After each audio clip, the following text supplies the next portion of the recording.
Ted and Andre commiserate while Leslie learns that she's a very wealthy woman and Nicole feels finally free.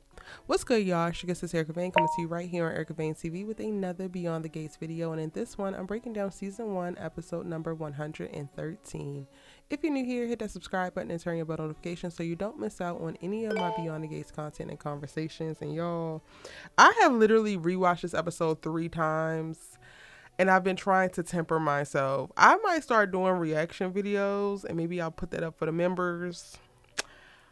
Because the way I was so infuriated watching this, the way I'm on Ted's ass, y'all could I kind of wish I would have caught some of my initial reactions and then even second reactions because I still had smoke 3 watches in. Ted, what the hell do you mean? Actually, let's go ahead and start there because I actually saw a comment. I've been going through the comments lately. You know, you guys, I'm back, I guess I should say. I'm pushing out videos and content. I've been behind and it's been all of this cool. But I've been in the comment section because I'm also just trying to reconnect with you guys and see what y'all are talking about. But somebody posted a comment and says it's a really bit techie that she would date a best friend and business partner, which I want to make a video about because that's not what I'm actually disagreeing with or have any smoke about, but we can have a conversation. The part of the comment after that says, how is a great father and one of the top plastic surgeons in the country a loser? Because I've been calling Ted a loser. Because what? He's a damn loser. And he gave me nothing but proof in this damn episode. Okay, we're gonna go through all of the loser ass takes he had about his raggedy ass loser lame of a life. And this is no shade to the person posting the comment because we can keep the conversation going. Cool. But I'm gonna tell it like I need to tell it. All right. Ted is like rebounding, right, from getting served the divorce papers, being basically like dismissed out of the country club, seeing Nicole on a date with Carlton, having Vernon and Anita stand beside them. And I didn't talk about this in my breakdown video, but I meant to talk about it because he made a little slick ass comment in the last episode where he decided to tell them, oh, both your daughters are divorced and is this what you want for your legacy? What you want for your legacy? 2 divorced daughters who never bound their lives to men who don't believe in the sanctity of marriage, who weren't worth their daughters trusted some weak ass, lame ass men who cheated on them. The divorces are not actually their problem and or their concern and or their doing. They're y'all's. But the fact that you want to bring up the Dupree legacy and act as if the daughters are actually the ones staining the Dupree legacy when it's the weak ass men that they lowered themselves to try to be in partnership with that actually brought upon the damn dissension. Sir, please. And that needs to serve as point number 1, Your Honor, that I'm entering into the damn record of how Ted ass is a damn loser. All of his rhetoric is loser ass, incel man ass rhetoric. And it's so frustrating to watch, but it makes for a really good character to hate, okay? And shout out to Keith D. Robinson because this is no shade to him. He is playing Ted down, but Ted is a goddamn lame. And I'm going to tell y'all every step of the way how his ass is a lame. All right. So he had that slick ass comment last time. He tried to run down on Nicole and confront her about the whole divorce and cool. He starts this damn episode off commiserating with Andre because he licking his wounds behind actually rejecting him, and I'm gonna get on to his little loser ass in a second, trust. But he starts it off and he talks about how he thought that they was in a holding pattern. a holding pattern. I would talk to her, I would see her. Her anger had softened, so I thought. Yeah. That's why I feel so blindsided. Sir, this is not football. This ain't even goddamn war and you in a submarine. A holding pattern. So what you're trying to say is you thought that you was going to wait out her anger. You thought you was going to wait out her disappointment. You thought you was going to wait out all of her anguish and anxiety and the self-esteem issues that you introduced by introducing not only the cheating scandal while she was in the process of losing your damn children, because she was miscarrying while you was running around philandering on her ass, but also you carried the lie for decades. And then she finds out about another lie tied to the son that y'all do have that you also lied about for 2 years. So you're proving yourself to be what? A liar. So yes, you did cheat on her and that's the problem. But the bigger issue, the reason why y'all are not actually together is that you've proven yourself to not actually be in partnership with this woman. You've proven yourself to not be trustworthy by this woman. And not only can she not trust herself with you, but you've also putting her in a position to not be able to trust herself, because time and time again over these years that she's recounting the fact that you've been lying to her, she has chosen to trust you. She has chosen to love you. She has chosen to be in partnership with you. She's chosen to walk through life side by side with your ass. Meanwhile, you was making other selfish ass choices. And the fact that we want to go ahead and wipe away the damn nuance to the context of your cheating scandal and where you are as a result of said cheating scandal, because, oh my God, it was decades ago in which lies that you carried. If you actually thought your relationship was worthwhile, if you actually thought that the love, the quote unquote love that you had for Nicole was actually of any kind of merit or substance, then at some point over the last 20 years, you would have divulged to her what actually happened, and you would have trusted your love and your regrets and your decision to actually make a stronger life, a solid ass life, a trustworthy life with her would have been enough to sustain. But because you did not trust her to be able to carry that truth, because you did not trust the love that you was given, because you knew that you was a lame ass, loser ass girl on the inside, you still kept it. And that right there is the problem. I'm going to go ahead and be here to ring the bell every single time when y'all want to miss the damn problem, because there's plenty of people in my comment section talking about some, Ted apologize, why is that this, why is that that, how is Ted a loser, Erica? Is it clicking now, Steven? And if it's not, it's cool, because I'm going to go on. He then goes on to say that things are always so vague with Nicole. But has she ever said anything to you to make you feel that you were reconciling? Things are always so vague with Nicole. It's more than the papers. It's the end of our marriage, Nicole. Thanks to your mistress and secret love child, our marriage ended the night of our anniversary. Not exactly. And please do not make this about her. You're the problem. Talking to Leslie? About Eva.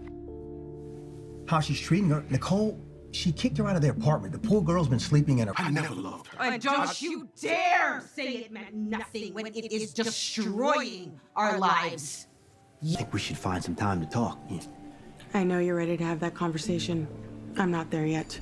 I'll let you know when. So you trusted that bottom feeder more than you trusted your wife? Gave him the decency of the truth that you refused to give to me? Hopefully you can do that for the rest of us. Soon. Another relationship. You took our son, my little boy, to see the woman that you were screwing. No, things are vague with men who are ill matched with the woman that they are with when they are ignoring what the hell that woman is saying and doing. Ted, you look at Nicole and you only see the behaviors that you like. You only listen to the words that you want to hear. And when she's communicating to you that she's disappointed, when she's communicating to you that she feels disrespected, when she's communicating to you that she feel hurt, for God's sake, she slapped the shit out of Leslie down at the damn Orphe Jeans, which is completely uncharacteristic of her. That is telling you right there that things are not actually good. So what the hell are you talking about? Nicole has been vague for the time that y'all have been separated. Ain't shit been vague about her. She don't want to kick it with your skate with your nothing, because she looks at you in disgust, as she should. Then she slapped the hell out your lunatic ass mistress, and you decided to give that lady a ride home. What the hell is vague about Nicole? Not a damn thing. Your ass is sitting up here lying, and all of this stuff is starting to come back to your damn face by way of the damn divorce papers. And you are caught off guard. It's always the men who are caught off guard or completely flabbergasted, didn't see the damn divorce coming. Meanwhile, the signs have been written on the wall in highlighter for decades. Sir, please, let's keep it going ahead and moving, Erica. Yes. Is there such thing as a rational woman? Is there such thing as a non-cheating ass man? What the fuck are you talking about, Ted? I really need to know Ted's whole name, because I want to be screaming his damn government, because first of all, who the hell are you talking to, and what the hell are you actually talking about? Is there such thing as a rational woman? Nicole is very rational, unfortunately, because had it been Erica up in Fairmont Crest, I would be giving Dani Dupree the reputation of a damn church mouse. I would be tearing it down, ripping everybody every which way but loose, laying hands, feet, arms, elbows, headbutts, and the like. Trust. Is there such thing as a rational woman? You sound stupid as hell, especially because you're married to Nicole damn Dupree. Again, lies, fallacies, bullshit coming out of Ted's mouth to try to excuse away his BS because he's been in a holding pattern, but also lying to people talking about something. We've been trying to make our way back to each other. You ain't been doing nothing but hiding your ass in that damn hotel room, running behind your little wayward ass, missing in action ass, long lost daughter who's also plotting on your damn demise, whether she understands it or not, and catering to Leslie's ass. That's all your ass been doing. Let's keep it $150. Keeping it moving. Eva needs me the most. Why? Why does Eva need you the most? In the last 3 episodes, we seen her screaming and howling over at Dana's apartment because she wants her mother to be something that she ain't never going to be, but yet she can come and run to you about some money that her damn mama needs. Dana is still pulling the strings. They might not be as tight, but she's still pulling them damn strings, but you claiming that Eva needs you the most?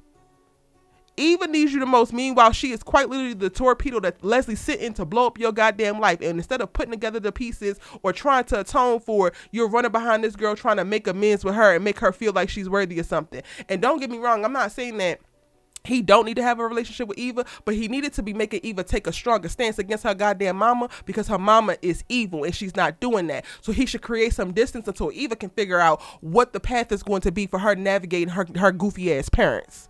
But Eva needs you the most. That's why you got them divorce papers in your hands. Now let's see who needs who the most. Exactly. He also said, once a day, I ate to talk to Nicole, to hear her laugh. And this is where I'm going to always have an I got you for some selfish ass motherfuckers. And I hope y'all hear me when I start to self-censor myself because I'll be cursing. I'll be trying not to curse. I'm going to always have an I got you over you narcissistic motherfuckers because while you ache to talk to her, you ache to hear her laugh, that is all centered around you. Do you ache to make her day better? Do you ache to make her feel like or help her feel like she's the bad bitch that she is? Do you ache to lessen any of the burden that you cause? Do you ache to make sure that Leslie never crossed paths with her again because she should never even have to breathe the same air as your lunatic ass mistress?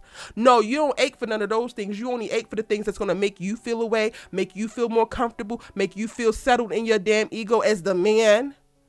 Which also goes back to prove the point you ain't been doing shit to save your marriage because you only be worrying about your damn self. I don't even know what exhibit this is, Your Honor, but it's feeling like I'm winning the case, so we can go ahead and bang the gavel and give me the yes. The verdict is Erica's right. Ted is a damn loser and or lame, or the both. However y'all want to hear it. But I'm gonna go ahead and do one more before I go ahead and move on because it ain't gonna be all about Ted. I could read him for 40 days and 40 nights and he just keep giving me more material. Andre tells Ted that he needs to get real with Nicole and this helps him realize that he can still fight for her. So it takes wayward ass little Andre who be running behind white women to make you realize that you can fight for your wife and not the damn divorce papers in your hand when you wanted to go and try to throw them in her damn face. You decide now that, oh, I can still fight for her. You could have been fighting for her. You don't even know what the hell that looks like. And the fact that Andre has to tell you to get real with your wife, but you've been with this woman for 20 years. If you ain't real with me in 20 years, go ahead and take these divorce papers and let me figure it out with somebody new. I'll take my damn chances.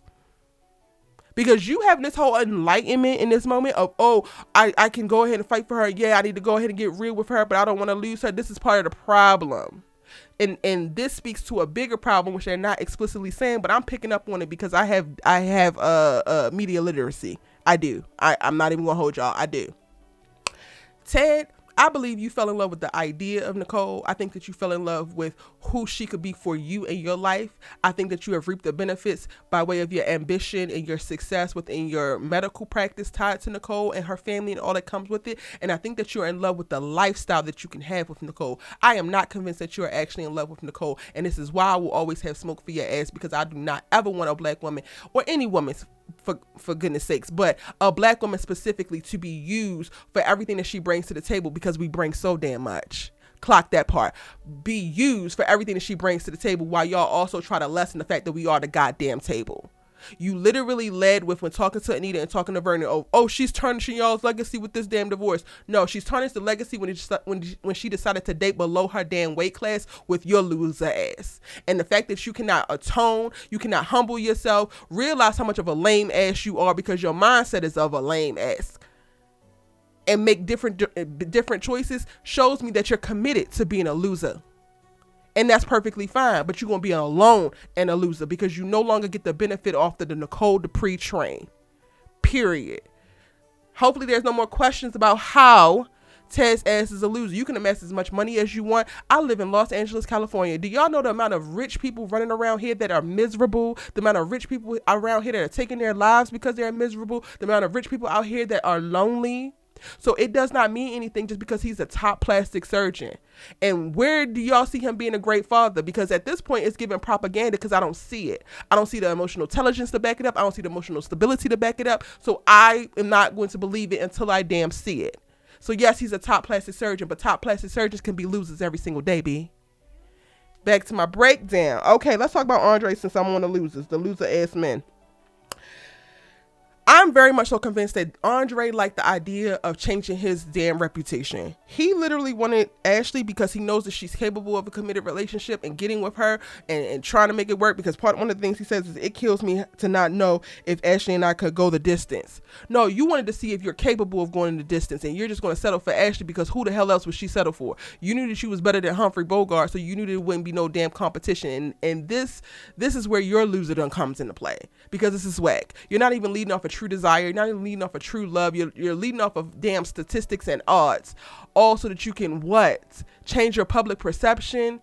Be who the hell you going to be. If you're going to be a hoe and a gigolo, then be the biggest, baddest, proudest hoe gigolo that you could possibly be. Like, this is lame behavior.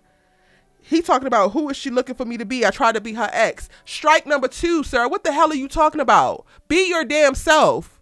This is why. And y'all want to talk about I'm mischaracterizing these niggas? No, they are lames. You trying to be somebody else for a hoe that you was never even supposed to be with. At the end of the day, I believe that everybody, whether you fictional and or real, listening to me right now, be your damn self so that you can attract people who actually like you. Too many people are running around here in miserable ass relationships, fake ass communities, because they're pretending to be somebody that they damn not, for people who also pretending to be something that they damn not. So we got a whole bunch of fake ass, miserable ass people running around bumping to us in the world. Be your goddamn self, please. Take the pressure off of every goddamn body. Now, the other thing, how was a man supposed to figure that out? I did everything by the book. There's no damn book when it comes to love. If it's love for real, and you're going to adapt and you're going to adjust based off of what love is compelling you to do and the attraction to that particular person is compelling you to do. So you can have certain characteristics of being a good person. You can have certain characteristics of morality or whatever. But when it comes down to it, you still have to tell it to this person. And this is where you lost in strike number damn 3. And I know I did it in reverse, y'all, but strike number damn 3, because you try to run this stupid ass playbook by Ashley because you think that she's the humdrum, mediocre ass white woman that doesn't need too much. Meanwhile, she's in love with another man, and you was quite literally just a fetish, but you can't clock that because you too busy with your head in damn books. Child, I tell you, Andre can kiss my ass because they are the worst type of man. Well, second worst type of man. I'm just going to go ahead and say that. I don't feel bad for Ted. I don't feel bad for Andre. And then we're going to go ahead and move on because, baby, I don't need to feel bad for Miss Nicole Dupree, who throws herself a divorce party in this episode, letting Dani and Vanessa know that she has served Ted papers and she plans to move forward with her life. Do we know if she's going to go through with it? No. Is she completely ready? Maybe not. But is she going to enjoy herself along the way? Absolutely, as she should. She looks good. She's feeling good, and I'm totally here for it. Now, I think I want to do a separate video about her and Carlson because there's a lot of conversation happening in the comment section about her and her choice to now move forward or move on along from Ted with Carlson. And I'm not going to play in y'all's faces. I'm not even going to hold you. Some of those particular critiques are correct. And I also want Nicole to have her way. I also want her to experience being selfish. I want her to experience throwing herself into something or someone else. I want her to experience just some other version of life than the restrictive one that she has found herself in, because for all intents and purposes, while Andre talking about he didn't did everything by the book, this is what really doing everything by the book looks like. This is what looks like actually falling in love with somebody, giving yourself to them in marriage, wanting to be in lifelong partnership with them, convinced that they are your person, they are the person that they told you that they were, only to find out decades into the damn marriage that this man is not who he said he was, let alone who he pretends to be. and it's so much more complicated than you could have ever imagined. And then you have to figure out, what does your new normal look like? What does your new life look like? What does happiness look like? Especially after this person who fooled you for so long allowed you to root so much of your happiness inside of them. So absolutely, Nicole, have your damn way. I thought it was such a cute moment. We get to see Dani. Dani looks so good, y'all. Like, this is Nicole's moment, but this little dress that they got her in, and this 36-inch center part black bust down, it's absolutely her thing. And I'm just looking at Dani and I'm just like, Andre, you're lost. Absolutely. And in this episode, it's so crazy, or specifically in the scene for the divorce party, while all three of them are together and like having a good time, it's the first time that I'm like, oh, okay, I can see how Vanessa fits into the friend group. Y'all know I have not been an advocate for these little random ass white women, these mediocre ass white women. At least Vanessa has a thriving real estate business and something to call her own. I don't like how she disrespects and demeans Doug within their marriage and within his manhood, but I now can see like what Vanessa kind of brings to the table. And she didn't even do too much, right? She was just there as a listening ear. She's there as an honest ear. And while both Dani and Nicole are talking about divorce, she's the only one who's still married, but it's not that damn simple, right? So she still has the paper, she still has everything, seemingly on the up and up on the surface, but they all know that she be stepping out and that she be doing whatever she got to do, and that's how it's working for her. And to me, that adds a certain level of value to the conversation, because I'm not even mad. Well, actually I am, because I think that marriage is a structure that should be protected at all costs. And if you want to cheat, then maybe you shouldn't be married. But there is a conversation to be had about if y'all are going to have an open marriage, which I don't actually believe her and Doug do, but that's what they seemingly acting like, because he kind of like lets her get away with certain things. But again, all of that's tied to like Doug and his patheticness. Cool. But with her being as open and honest as she is with her friends, she provides an insight into a particular way of life that to me becomes of value, because Nicole can now look at it and see, oh, do I stay with Doug and then just still do my own thing? But because I want to stay married and I want to always be perceived as a married woman, and I want what comes with being a married woman or the life that we built, I'm going to maintain this image, but do X, Y, and Z behind the scenes and get other needs met or scratch this itch here. And that to me is of value, because I think that Nicole can look at Vanessa and be like, yeah, no, I don't actually want to live that. And then she can look at her sister Dani and like, okay, I also don't want to be pining after Ted for however long, maybe for the rest of my damn life, wanting to be with him while he's running around with a younger woman and doing X, Y, and Z.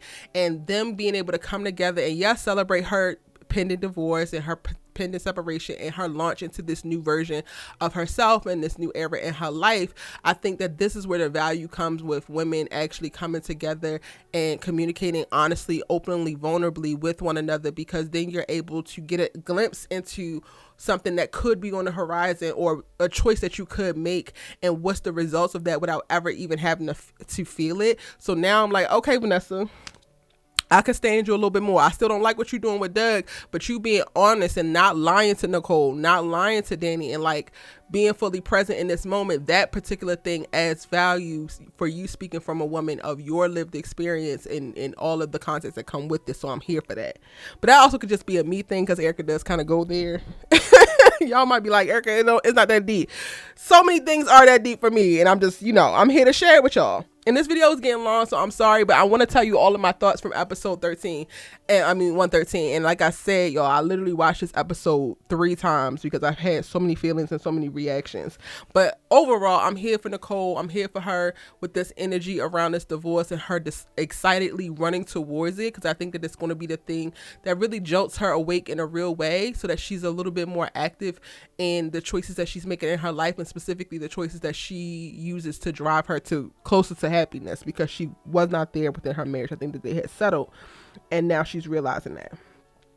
Now, also in this episode, the other articulates come to try to recruit Anita, because they're about to go on tour and they want her to reconsider. They reflect over the night. They let all bygones be bygones now, even Sharon's old crabby ass.